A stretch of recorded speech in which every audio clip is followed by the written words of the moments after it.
Hello বন্ধুরা, good morning. সবাই কি করছো? দেখো ওয়েদারটা কি সুন্দর, দেখো এত সুন্দর, মানে কি বলবো, বৃষ্টি হচ্ছে, বর্ষাকাল তো অবশ্যই বৃষ্টি হবে, তার জন্য না। ও মা, দেখো কত গাছে ফুল ফুটেছে, এই দেখো দারুণ ফুলটা, অনেক দিন পরে এই ফুলটা ফুটলো। আর এই যে গাছটায় যেটা ফুল হয় না, যে ভায়োলেট কালার টাইপের, এটা কালকে মনে হয় ফুটবে।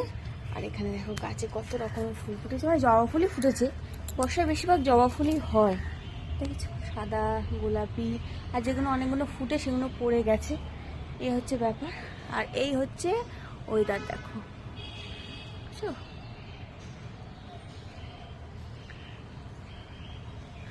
কি ভাল লাগে না, এত সুন্দর ওয়েদার দেখতে, মানে ভালো লাগছে। বৃষ্টি পড়ছে না অবশ্য, হাওয়া দিয়েছে, সেই জন্য ছাদে এসেছি, কাপড় জামা মেলবো। তো চলো, তোমরা সবাই কেমন আছো?